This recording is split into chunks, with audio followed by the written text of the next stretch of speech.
अल्लाह रब्बे कायनात की हुक्म की हुई बताई हुई हर बात वो हिकमतों से और फवायद से भरपूर है। कोई चीज भी अल्लाह रब्बे कायनात की किताब में रसूलुल्लाह सल्लल्लाहु अलैहि वसल्लम के फरमान में ऐसी नहीं है कि जिसके फवायद ना हो, जिसमें हिकमतें ना हो और जिसका इंसान को दीन दुनिया में फायदा ना हो। इबादत अक्सर लोग ये समझते हैं कि इबादत इंसान नमाज पढ़े, रोजा रखे, इस्तिग़फ़ार करे, ज़कात दे, हज करे, उम्रा करे, ये बस अल्लाह की इबादत है। हम अल्लाह रब्बुल आलमीन के सामने अपनी उबूदियत का इजहार करते हैं, बंदगी का इजहार करते हैं कि तू हमारा खालिक और मालिक है, हम तेरे बंदे हैं। इससे आगे हमारी सोच नहीं जाती। हालांकि हकीकत बात यह है कि ये इबादत इंसान की जिंदगी के अंदर, अमली जिंदगी के अंदर, दुनिया की जिंदगी के अंदर भी मुअस्सिर है। इनके असरात होते हैं। नमाज के अपने असरात, दुआ के अपने असरात, रोजे के अपने असरात, सदके के अपने असरात, सच के अपने असरात। जितनी भी इबादतें हैं वो इबादत अपनी जगह पर, उसके अलावा उनके हमारी इस दुनिया में, हमारे जिस्म में, हमारे माहौल में, हमारे इर्द गिर्द में उनके अपने असरात और इफेक्ट्स होते हैं जो हमें भी मुताअस्सिर करते हैं, असर अंदाज होते हैं, लोगों को भी करते हैं। मिसाल के तौर पर नमाज, जिसे आजकल हम सब ने बहुत ही इजी लिया हुआ है, अल्लाह ताला हमें माफ फरमाए। इजी लेने का मतलब पढ़ते नहीं, दिल किया पढ़ ली, मिल गई पढ़ ली, ना पढ़ी कोई टेंशन नहीं। हालांकि ये जो नमाज है, अगर गुज़श्ता जुमा आपके ज़हन में मौजूद है तो मैंने आपसे एक रैंडम वाक़या जिक्र किया था कि इंसान नमाज पढ़ रहा था, दुश्मन ने उसे गोली मारने से इनकार कर दिया कि ये नमाज पढ़ रहा है, नमाज पढ़ते हुए इस पर फायर नहीं करना। ये जो नमाज है ये हमें मुसीबतों से बचाती है, ये हमें तकलीफों से बचाती है, ये हमें आजमाइशों और इम्तिहानों से बचाती है, ये हमें कितनी ही मशक्कतों से बचाती है। दलील रसूलुल्लाह सल्लल्लाहु अलैहि वसल्लम के जमाने में ये सूरज गिरन हो गया, चांद गिरन हो गया, सूरज गिरन हुआ, चांद गिरन का भी किसी जगह जिक्र है। आज तो हमने बड़ा ही आसान और इजी करके इस चीज को समझ लिया, जी ये चांद है, ये सूरज है, ये जमीन है। जब ये एक दूसरे के आगे आ जाए तो अब उसका जो है रोशनी इस पर नहीं पड़ रही तो दरमियान में हायल आ गया है, जो एक साइंस के अंदर पढ़ाया जाता है। उसके नतीजे में हुआ क्या कि हमने इसे इजी ले लिया कि ये एक नॉर्मल चीज है, कुछ नहीं हुआ, बस ऐसे ही चांद दरमियान में आ गया है, जमीन दरमियान में आ गई है, फलां दरमियान में आ गया तो हम तक उसकी शुआएं नहीं पहुंच रही। हालांकि ये थोड़ी बात तो नहीं, ये अल्लाह रब्बुल आलमीन की बहुत बड़ी कुदरत कि जो निजाम अल्लाह ने बनाया है कि सूरज की रोशनी इस जमीन पर पहुंचे, उस सूरज की रोशनी जमीन पर ना पहुंच रही हो और वो रोशनी अचानक रुक जाए, चढ़ा हुआ दिन इंसान को रात महसूस होने लगे, तो ये अल्लाह रब्बुल आलमीन की कोई छोटी निशानी तो नहीं। ये बहुत बड़ी बात है, ये बहुत बड़ी बात है कि एक जो रेगुलर सिस्टम है अचानक वो खराब क्यों हो गया, वो बिगड़ क्यों गया, चाहे एक मिनट के लिए क्यों ना बिगड़ा हो। अल्लाह के रसूल के दौर के अंदर ऐसा हुआ। अल्लाह के रसूल सल्लल्लाहु अलैहि वसल्लम ने लोगों को खुतबा दिया, अल्लाह रब्बुल आलमीन की हम्द व सना बयान फरमाई, और उस दौर के जहनों में, लोगों के जहनों में ये बात मौजूद थी कि जब ये सूरज गिरहन या चांद गिरहन होता है ना, ये ऐसे नहीं होता। ये दुनिया के अंदर कोई बहुत बड़ी शख्सियत फौत हो जाए ना तो उसके गम के अंदर ये दुनिया अंधेर हो जाती है। अल्लाह के रसूल सल्लल्लाहु अलैहि वसल्लम ने खुतबा दिया, फरमाया लोगों इन्न शम्स वल क़मर आयतान मिन आयातिल्लाह। इस चीज को अपने जहन में रखो, ये सूरज हो या ये चांद हो, ये दोनों अल्लाह रब्बुल आलमीन की मखलूकात में से हैं और उसकी निशानियों में से एक निशानी। ला यनखसिफानी लिमौति अहदिन वला लिहयातिही। ये जो लोगों के जहनों में कंसेप्ट है ना, कोई बहुत बड़ी शख्सियत का जन्म हुआ है तो ये हो गया, कोई बहुत बड़ी शख्सियत दुनिया से चली गई तो ये हो गया, इनमें से कोई ऐसी बात नहीं है। फ़इज़ा रअयतुमुल्लाह फ़दउल्लाह। ये काम करके, ये सूरज गिरहन, ये चांद गिरहन लगाकर असल अल्लाह रब्बुल आलमीन तुम्हें अपनी कुदरत दिखाना चाहता है कि ये इतना बड़ा चांद, ये इतना बड़ा सूरज, ये इतनी बड़ी दुनिया, रब चाहे तो मिनट में रोशन चीज को अंधेर और अंधेर चीज को रोशन कर दे। अल्लाह रब्बुल आलमीन जिस वक्त चाहे जिस चीज के असर को चाहे मिलिया मेट कर दे, खत्म कर दे, बेअसर कर दे। जब ऐसा हो तो फिर करना क्या है? ये नहीं कि एक्सरे लेकर उसे देखने लग जाओ, इंजॉय करो, देखो सूरज गिरन लगा, कब्बिरुल्लाह, अल्लाह की तकबीरात बुलंद किया करो, अल्लाह का नाम बुलंद किया करो, अल्लाह को याद किया करो। रब तुम्हें अपनी याद दिलाने के लिए यह काम करता है। वसल्लू, और नमाज पढ़ो, नमाज पढ़ो। तसव्वुर करें कि जब सूरज गिरहन लग जाता है, चांद गिरहन लग जाता है, अगर रब चाहे तो वो दरमियान से चांद हटे ही ना तो सूरज की रोशनी हम तक पहुंच सकती है, हम उसे उसका कुछ कर सकते हैं। अल्लाह के रसूल सल्लल्लाहु अलैहि वसल्लम की सही हदीस है, रसूलुल्लाह सल्लल्लाहु अलैहि वसल्लम ने फरमाया, हर रात ये सूरज अपने रब के अर्श के हुजूर हाजिर होता है, रब से इजाजत मांगता है, मेरे मौला तुलू होने की इजाजत है।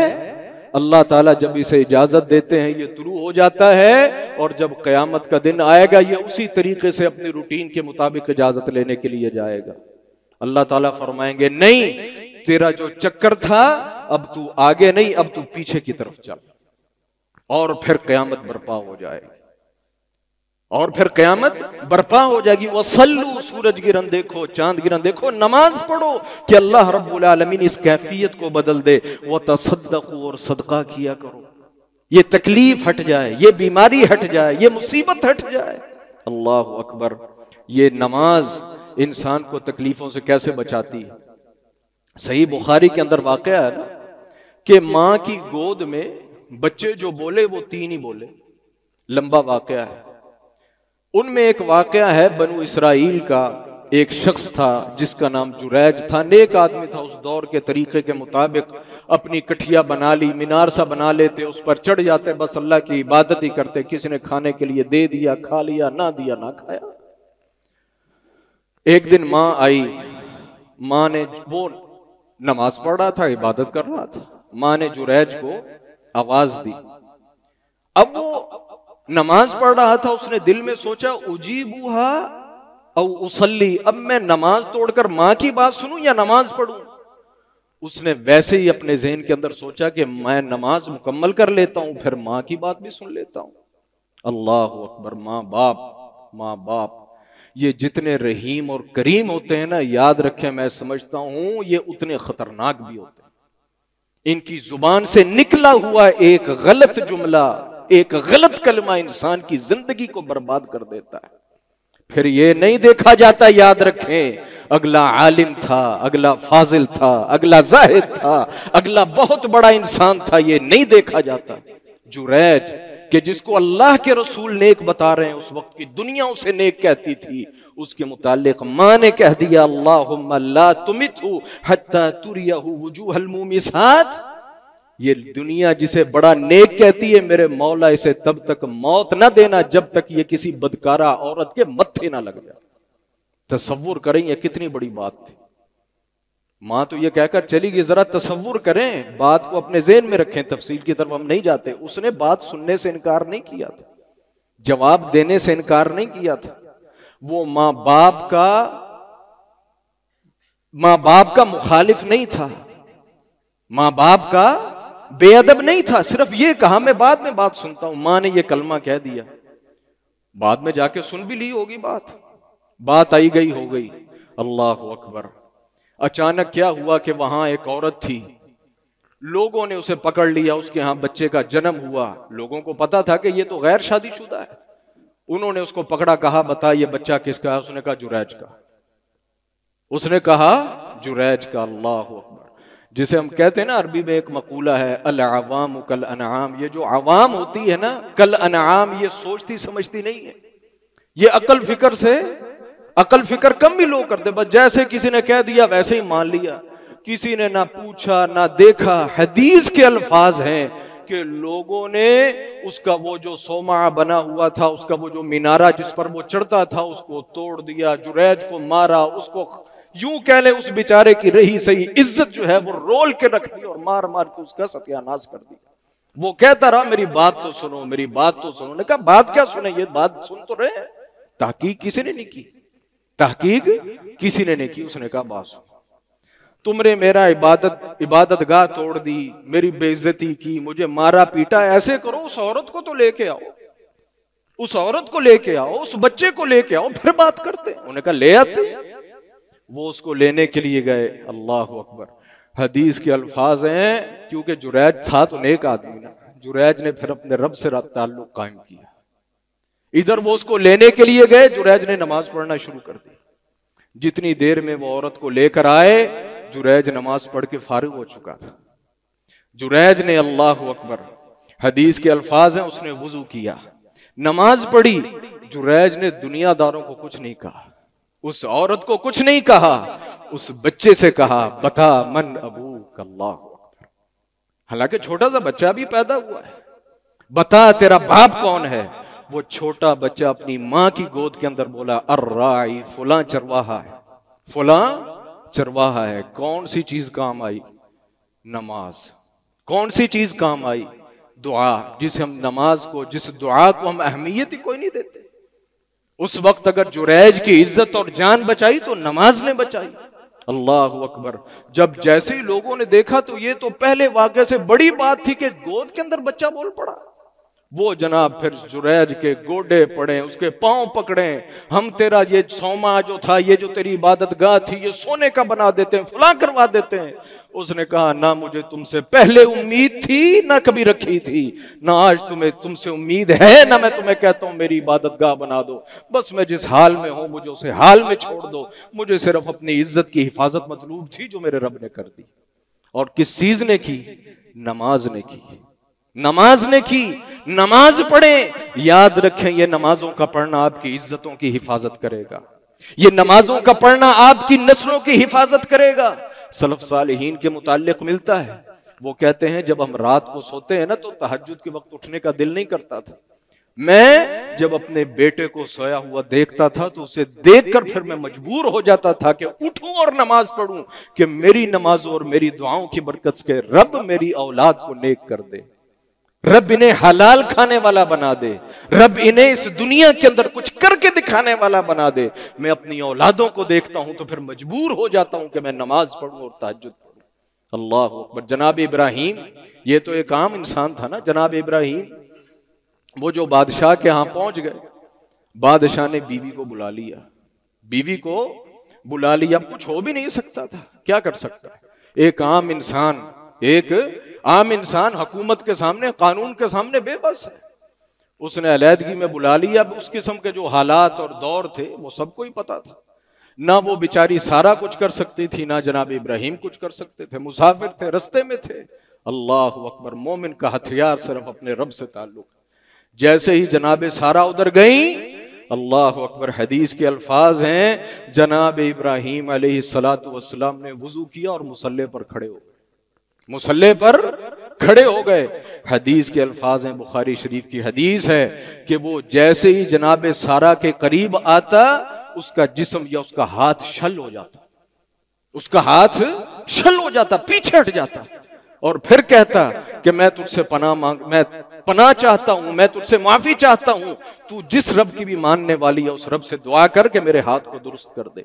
एक मर्तबा, दो मर्तबा, जब तीन मर्तबा ऐसे ही कंटिन्यूसली यही वाकया हुआ, उसने अपने दरबानों को, अपने खादिमों को बुलाया और उनको डांटा। उसने कहा तुम मेरे पास किसी इंसान को लेकर आ गए हो या किसी बला और देव को लेकर आ गए? ये इंसान नहीं है, ये इंसान नहीं है, इसे ले जाओ, इसे मेरे पास से ले जाओ। और सिर्फ यहीं पर बस नहीं, उसने उन्हें साथ जो है वापस किया और साथ फिर खादमा के तौर पर अपनी एक लोंडी भी इनायत फरमाई। खादमा के तौर पर एक लोंडी भी इनायत फरमाई। मेरे भाई नमाज, नमाज, ये नमाज इंसान को मुसीबतों से बचाती है, ये तकलीफों से बचाती है, ये इंसान को आफतों से बचाती है। नमाज के अंदर सुस्ती ना करें। ये मत समझे नमाज क्या है, बस अल्लाह के सामने खड़े हो गए। नहीं, जब इंसान अल्लाह के लिए नमाज पढ़ता है ना, तो अल्लाह रब्बुल आलमीन फिर उसके सारे ही काम चला देता है। और ऐसे एक नहीं, अब वो वक्त नहीं है, बेशुमार ऐसे वाकयात मौजूद हैं जो लोग वाकयातन नमाज को नमाज के लिए पढ़ते हैं, नमाज समझ कर पढ़ते हैं। एक नहीं, बेशुमार ऐसे वाकयात के हम ऐनी शाहिदीन हैं। जो सच्चा नमाजी था, उसने नमाज शुरू कर, उसने कहा जी फ्लाइट का टाइम हो गया, ट्रेन का टाइम हो गया। उसने कहा ट्रेन जाती है तो जाए, जहाज जाता है तो जाए, मेरी नमाज का वक्त ना जाए। नमाज शुरू कर दी, कोई ऐसा मसला बन गया, ना ट्रेन चल सकी ना जहाज उड़ सका। इधर से नमाज खत्म हुई, उधर से जनाब ट्रेन के चलने का जनाब ग्रीन सिग्नल हो गया। ऐसे बेशुमार वाकयात। लेकिन ये असल में चीज क्या है कि उससे इंसान का रब से ताल्लुक खुलूस वाला, वो नमाज अल्लाह के लिए पढ़ता था, अल्लाह से ताल्लुक की बिना पर पढ़ता था, फिर अल्लाह ताला उसके मुआमलात भी चलाता था। कभी नमाज पढ़ के सलाते हाजत तो पढ़ के देखे। हदीस के अंदर जिक्र है, किसी इंसान की कोई हाजत हो, 2 रकात नमाज पढ़ो, नमाज पढ़ने के बाद दुआ करो, अल्लाह रब्बुल आलमीन तुम्हारी हाजतें पूरी कर देगा। सलातु तौबा का जिक्र है, कितना बड़ा पाप क्यों ना किया हो, अगर अल्लाह के साथ मुताल्लिक है, अगर इंसान के साथ मुताल्लिक है, इंसान को जो है उसका मदावा करो और उसके बाद मुसल्ले पर सिर्फ खालिसतन तौबा की नियत से 2 रकात पढ़ लो, सही वुजू करके सही नमाज पढ़ लो। रसूलुल्लाह सल्लल्लाहु अलैहि वसल्लम ने फरमाया उस इंसान के सारे गुनाह माफ हो जाते हैं। और दूसरी चीज इस्तिग़फ़ार, इंसान कसरत से अल्लाह ताला से इस्तिग़फ़ार करे। अस्तग़फ़िरुल्लाह, मेरे मौला मैं गुनाहगार हूं, मैं सियाहकार हूं, मैं भूल और चूक का पुतला हूं। मेरे मौला कमियां कोताहियां जानने में अनजाने में, जानते बूझते किसी भी तरीके से मेरे मौला बहुत कुछ होता रहता है। मेरे मौला मुझे मुआफ फरमा दे। कुरान करीम में अल्लाह ताला ने फरमाया वमा कान अल्लाहु मुअज़्ज़िबहुम व हुम यस्तग़फ़िरून, रब उस वक्त तक किसी कौम पर अजाब नहीं लाता जब तक कि वो इस्तिग़फ़ार करते रहते, अपनी गुनाहों को समझते हैं, उसे रियलाइज करते हैं कि हम गलत हैं और फिर अपने रब से उसकी मुआफी मांगते हैं। फुज़ाला बिन उबैद कहते हैं अल अब्दु आमिनुन मिन अज़ाबिल्लाहि मस्तग़फ़रल्लाह, जब तक कोई इंसान अल्लाह रब्बुल आलमीन से इस्तिग़फ़ार करता रहता है, रब का अज़ाब उसके करीब नहीं आता। इस्तिग़फ़ार किया करें, अपनी गलतियों को अपने ज़हन में लाकर, अपने सामने रखकर, अपने रब के सामने गिड़गिड़ाया करें, मेरे मौला मैंने गलती की, मेरे मौला मैंने जुल्म किया, मेरे मौला मैंने ज़्यादती की, मेरे मौला मुझे मुआफ फरमा दे। हम जुल्म करते हैं, ज़्यादतियां करते हैं, इस दुनिया के अंदर फसाद मचाते हैं और हम कहते हैं रब हमसे राजी नहीं होता, रब हम पर रहम नहीं करता। मेरे भाई, जब हम जुल्म करेंगे तो हम पर जुल्म होगा, जब हम ज़्यादती करेंगे तो हम पर भी ज़्यादती होगी। वजज़ाउ सय्यतिन सय्यतुम मिस्लुहा, कुरान की आयत है, बुराई करोगे बुराई पाओगे, अच्छाई करोगे अच्छाई पाओगे। जिस मर्जी लेवल पर इस चीज को देख लें, अल्लाह ताला ने कुरान करीम के अंदर अपने नबी के जुबानी उम्मत को, लोगों को ये बताया फलौला इज़ जाअहुम बअसुना तज़र्रउ, इन बेवकूफों को क्या हो गया, इन बंदों को क्या हो गया, रब के अजाबों को आता हुआ देखा, रब के अजाब इन पर चढ़ आए, लेकिन कसद कुलूबुहुम, इनके दिल सख्त हो चुके थे, इन्होंने सारी दुनिया की खाक छानी। काश के ये अपने रब के सामने आकर गिड़गिड़ा लेते, इनकी सारी तकलीफें दूर हो जाती। फलौला इज़ जाअहुम बअसुना, ओ क्यों ना इन लोगों पर जब हमारे अजाब आए, तज़र्रउ, ये गिड़गिड़ाए, ये गिड़गिड़ाए क्यों नहीं, रोए क्यों नहीं। आज जो हमारी मुल्क की हालत है, जो हमारी मईशत की हालत है, जो हमारी ओवरऑल सिचुएशन है, यकीन जाने सबको अल्लाह के सामने गिड़गिड़ाने की जरूरत है।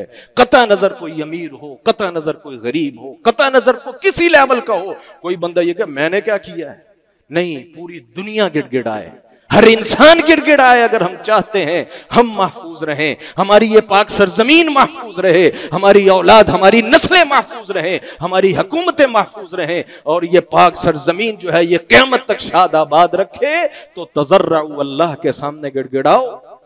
हमारे मुल्क चल रहे हैं, लेकिन खुदा की कसम पहले सिर्फ फेसबुक पे देखा था, आज जब मैं घर से सफर करके आया, रास्ते में 3-4 मरतबा सुबह का 8, 8:30, 7, 7:30 का वक्त है, धुंध पड़ रही है, छोटे छोटे बच्चे और खवातीन आटे के लिए लाइन के अंदर लगे।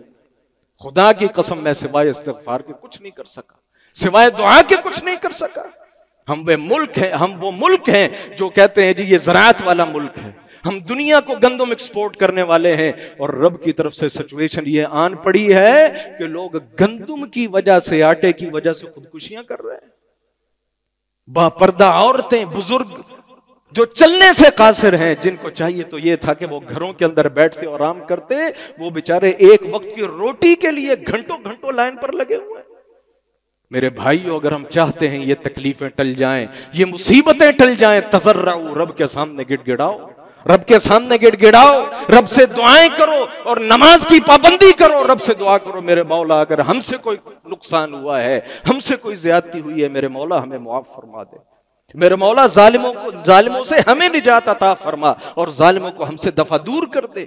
और इस वाक़े के अंदर इस चीज का जिक्र है, कोई पीटीआई हो, कोई नून लीग हो, कोई पीपी हो, इसके अलावा एरा गैरा जो भी हो, अगर हम अपने रब के साथ मुखलिस हो जाएं, रब ऐसा सिस्टम, ऐसा निजाम ले आएगा कि रब जालिमों से हमें निजात दे देगा, आदिल और मुनसिफ हुक्मरान ले आएगा। लेकिन शर्त यह है कि हम दिल से मुखलिस हो जाएं, हम दिल से मुखलिस हो जाएं, अपने रब के बंदे बन जाएं। याद रखें, ये सारी दुनिया रब के कुन फयकून के अलावा कोई चीज नहीं है, हर चीज उसके कुन की मोहताज है। अल्लाह अकबर। जनाबे रसूलुल्लाह सल्लल्लाहु अलैहि वसल्लम ने फरमाया, मन फुतिह लहू मिनकुम बाबुद दुआ फुतिहत लहू अब्वाबुर रहमा। जो इंसान रब के सामने दुआ मांगने लग जाए, उसे दुआ की आदत पड़ जाए, उसे रब से कनेक्शन बनाने की आदत पड़ जाए, फुतिहत लहू अब्वाबुर रहमा, तो समझ लो उसके लिए रब ने रहमत के दरवाजे खोल दिए, रब ने उसके लिए रहमत के दरवाजे खोल दिए हैं। और ये दुआ की तासीर कितनी है, याद रखें, याद रखें। हम समझते हैं मेरे पास तावीज़ है, मुझे कुछ नहीं हो सकता, मैंने ये दवाई खाई है, मुझे कुछ नहीं हो सकता। याद रखें, किसी उम्मत के अंदर नबी भी मौजूद हो तो नबी भी बजात खुद कुछ नहीं कर सकता। ग़ज़वा बदर याद है, जब 313 को रसूलुल्लाह ले आया और सामने से 1000 आ गया, अल्लाह के रसूल ने सारी रात रोते गिड़गिड़ाते दुआ मांगते हुए गुजार दी। और ऐसी दुआ मांगी, इतनी दुआ मांगी कि जनाब अबू बकर रज़ी अल्लाह ताला अन्हु ने अल्लाह के रसूल सल्लल्लाहु अलैहि वसल्लम की मिन्नतें की, रिक्वेस्ट की, अल्लाह के रसूल बस करें, अपनी जान पर ज़्यादती और जुल्म न करें। और अल्लाह के रसूल इतने मदहोश होकर और इतने मगन होकर और गुम होकर दुआ कर रहे थे, हदीस के अल्फाज हैं कि आपको पता ही नहीं चला और आपके ऊपर वाली चादर जमीन पर गिर गई। और अल्लाह के रसूल रोए जा रहे हैं, दुआ किए जा रहे हैं। उस दुआ की बरकत से अल्लाह रब्बुल आलमीन ने फिर 313 से 1000 के छक्के छुड़वा दिए। सिर्फ छक्के ही नहीं छुड़वाए, उनकी यूं कह लें कि उनको अपाहज करके छोड़ दिया। 70 मर गए, 70 गिरफ्तार हो गए। ये किसकी बरकत थी? ये दुआ की बरकत थी, ये नमाज की बरकत थी। और आखिर में जब याजूज माजूज का मामला होगा, जनाब ईसा तशरीफ लाएंगे। हदीस के अल्फाज हैं, जनाब ईसा अल्लाह से दुआ करेंगे, और जनाब ईसा अल्लाह से दुआ करेंगे, आओ अल्लाह से दुआ करें कि रब इस अज़ाब को, इस तकलीफ को दूर करे। अल्लाह याजूज और माजूज में बीमारी फैला देंगे, वो सब मर जाएंगे। और तादाद इतनी, कसरत इतनी, वो मरे पड़े होंगे और उनकी बदबू से लोगों का जीना मुहाल होगा। जनाब ईसा कहेंगे, आओ अल्लाह से दुआ करें कि अल्लाह रब्बुल आलमीन इसका भी कोई हल निकाले। हदीस के अल्फाज हैं, वो लोग फिर अल्लाह से दुआ करेंगे जनाब ईसा की मैयत में। अल्लाह ताला फिर बड़े बड़े परिंदे भेजेगा जो उनकी लाशों को उठाकर ले जाएंगे, जैसे गिद्ध नहीं होता, इस अंदाज के परिंदे होंगे और जिनकी गर्दनें ऊंटों की मानिद होंगी। हदीस के अल्फाज हैं, वो उन मैयतों को, उन मुर्दारों को उठाकर न जाने कहां से कहां ले जाएंगे। ताकत किसकी है? ताकत दुआ की है। ऐसी कोई हदीस नहीं ज़ख़ीरा में, ज़ख़ीरा हदीस में जैसी ये हदीस है, ला यरुद्दुल क़ज़ा इल्ला दुआ। अगर कोई चीज़ तकदीर को बदल सकती है तो लोगों वो सिर्फ दुआ बदल सकती है। दुआ किया करें, कसरत से दुआ किया करें, जितनी दुआ कर सकते हैं उतनी दुआ किया करें। और आखिरी बात बयान करके अपने आप को अच्छा इंसान बनाएं। ये तो इबादत थी ना, नमाज थी, दुआ थी, इस्तिग़फ़ार थे, इनके असरात थे जो मैंने आपके सामने रखे। अपने आप को अच्छा इंसान बनाए। इंसान की अच्छाई भी इंसान को तकलीफों और मुसीबतों से बचाती है।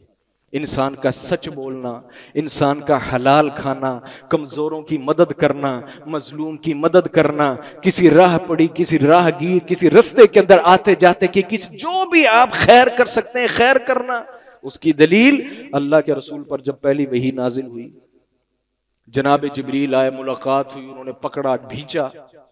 जनाब जिब्रील से पहली मुलाकात थी और मुलाकात भी बड़ी अजीब व गरीब थी। कहां एक इंसान और कहां एक फरिश्ता, और फरिश्ता पकड़ के बंदे को दबोचे। अल्लाह के रसूल पसीनो पसीनी बुखार चढ़ा हुआ घर में आए और जम्मिलूनी जम्मिलूनी, मुझे बस कंबल दे दो, मुझे कंबल दे दो, मुझे ओढ़नी दे दो। जनाब लेट गए। जब थोड़ा सा तबीयत बेहतर हुई तो जनाब खदीजा ने पूछा कि जनाब हुआ क्या है, बताएं तो सही। तो अल्लाह के रसूल सल्लल्लाहु अलैहि वसल्लम ने सारी कहानी बताई। अल्लाह अकबर, अल्लाह अकबर। जनाब खदीजा ने जब सारी बात सुनी तो आखिर में क्या फरमाया? फरमाया कल्ला वल्लाहि मा युखज़ीक अल्लाहु अबदा। आप जो डर रहे हैं ना कोई मिसहैप ना हो जाए, कोई प्रॉब्लम ना हो जाए, ये क्या था, ये कैसा था, कोई मुसीबत तो नहीं, कोई तकलीफ तो नहीं, कोई जिन तो नहीं, कोई शैतान तो नहीं। ला युखज़ीक अल्लाहु अबदा, कभी रब आप जैसी शख्सियत को रुसवा नहीं कर सकता। नबूवत की तो बात ही नहीं थी, नबूवत की तो बात ही नहीं थी। आगे इल्लत क्या बयान फरमाई? इन्नका लतसिलुर रहम, आप तो रिश्तेदारियों को मिलाते हैं, आप तो ताल्लुकात को मिलाते हैं। व तहमिलुल कल, आप तो कमजोरों के बोझ उठाते हैं। व तक्सिबुल मादूम, जिसके पास नहीं होता उसे देते हैं। व तुक़रिज़ ज़ईफ़ा, कोई अपना हो कोई पराया हो, जो मेहमान हो उसकी मेहमान नवाजी करते हैं। व तुईनु अला नवाइबिल हक़, और जहां भी सही और सच बात हो आप वहां उसकी मदद के लिए मौजूद होते हैं। आप जैसे इंसान के लिए रब के कागजों में कहीं रुसवाई नहीं हो सकती। बात समझ में आई? ये क्या थे? ये अल्लाह के रसूल के अखलाक थे। अपने अखलाक को दुरुस्त कर लें, अपनी निगाह को दुरुस्त कर लें, अपनी जुबान को दुरुस्त कर लें, अपने हाथ को दुरुस्त कर लें, अपने दिल को दुरुस्त कर लें, अपनी जेब को दुरुस्त कर लें, अपने कदमों को दुरुस्त कर लें। कल्ला वल्लाहि ला युखज़ीक अल्लाहु अबदा, सवाल ही पैदा नहीं होता कि रब्बुल आलमीन आपको कहीं बेयार मददगार छोड़ दे, आपको कहीं बेयार मददगार छोड़ दे। ये मुमकिन ही नहीं भाई। व जज़ाउ सय्यतिन सय्या, बुराई का अंजाम बुरा और अच्छाई का हल जज़ाउल इहसानी इल्लल इहसान। जब आप एहसान करते हैं तो याद रखें फिर आपके लिए भी रब एहसान करने वाला पैदा जरूर करेगा। इसलिए मेरे भाइयों, अगर हम चाहते हैं हमारी तकलीफें दूर हों, हमारी मशक्क़तें दूर हों, हमारी मुसीबतें दूर हों, हमारी आजमाइशें दूर हों, रब्बुल आलमीन इन हालात को जो है, ये जो मुसीबतें और तंगी के हालात हैं, रब हमसे इनको दूर कर दे, तो याद रखें अपने आप को अपने रब का सही बंदा बना लें। अपने आप को अपने रब का सही बंदा बनाएं। सबसे पहले अपने नमाज की इस्लाह करें, फिर अपने रब से ताल्लुक को जोड़ें, दुआ किया करें। और अकड़ने की जरूरत नहीं है, ये बात याद रखें। हम अल्लाह रब्बुल आलमीन महफूज फरमाए, हमें अकड़ भी बहुत आ जाती है, और जिस इंसान के अंदर जितनी जहालत है उसके अंदर अकड़ भी उतनी है। अल्लाह के रसूल सल्लल्लाहु अलैहि वसल्लम ने फरमाया, कुरान की आयत है, वलहुल किब्रियाउ फिस समावाति वल अर्ज़, कभी ज़हन के अंदर अकड़ आ जाए तो औज़ु बिल्लाह पढ़कर उल्टी तरफ थू थू किया करें। हदीस के अल्फाज हैं, अल्लाह के रसूल ने फरमाया, अल्लाह ताला फरमाता है, किबर ये मेरी चादर है, किबर मेरी चादर है, और जो भी उस चादर को हाथ में लेने की कोशिश करेगा मैं उसे जलील और रुसवा करके रखूंगा। अकड़ ना किया करें। वो सलाहियत हो, वो माल हो, वो ताकत हो, वो हुस्न हो, वो जमाल हो, रब की नेमतें हो, रब आपको जितना नवाजे उतना ही रब के सामने झुक जाया करें, रब की मखलूक के सामने झुक जाया करें। जिस पेड़ के ऊपर फल लगता है वो कभी अकड़ा हुआ नहीं होता बल्कि झुका हुआ होता है। तकब्बुर मत करें, अपनों के साथ, पराओं के साथ, गरीबों के साथ, अमीरों के साथ अपने आप को इंसान समझें। ये दुआ, ये इस्तिग़फ़ार, ये नमाज, ये सारी चीजें एंटी तकब्बुर हैं बेसिक तौर पर। मेरे मौला मैं कुछ नहीं हूं, मेरे मौला मैं कुछ नहीं, मेरे मौला मेरे पास कुछ नहीं है, मेरे पास कुछ नहीं था, मेरे मौला जो है वो तू है, जो होगा वो तुझसे होगा, जो चल रहा है वो तेरे फजल से चल रहा है। मेरे मौला मुझे मुआफ रखी, मुझे आफियत अता फरमा के रखी। ये हर वक्त इंसान को इस चीज के साथ जुड़ा रहना चाहिए। ये नमाज हो, ये सदका हो, दुआ हो, इस्तिग़फ़ार हो, बेसिक तौर पर ये सारी चीजें इंसान से बड़ाई को खत्म करके उबूदियत को डेवलप करती हैं। और जब इंसान अपने आप को अब्द समझ ले, फिर वो शरारत नहीं करता, फिर वो शरीर नहीं होता। अल्लाह रब्बुल आलमीन से दुआ है, रब्बुल आलमीन जो बातें हमने सुनी है रब्बुल आलमीन सबसे पहले हमें नमाज पढ़ने की तौफीक अता फरमाए, इसका हक अदा करने की तौफीक अता फरमाए, इसकी बरकत अता फरमाए। दूसरे नंबर पर हमें दुआ मांगने का सलीका और तरीका अता फरमाए, हम के अपने रब से अच्छे तरीके और सलीके से मांगे, हमें मांगना आ जाए, फिर अपनी गलतियों पर हमें रोना चाहिए, मेरे मौला हम गुनाहगार हैं, खताकार हैं, इस्तिग़फ़ार किया करें और उसके बाद कसरत के साथ अपने सदका दिया करें। सदका भी जो है ये इंसान पर आई हुई मुसीबतों और तकलीफों को टालता है। अल्लामा इब्ने क़य्यिम कहते हैं सदका ऐसी चीज है कि जिसके फवायद कभी शुमार नहीं किए जा सकते, कि इसके फवायद इंसान की जिंदगी के अंदर कितने होते हैं। व आखिर दावाना अनिल हम्दुलिल्लाहि रब्बिल आलमीन।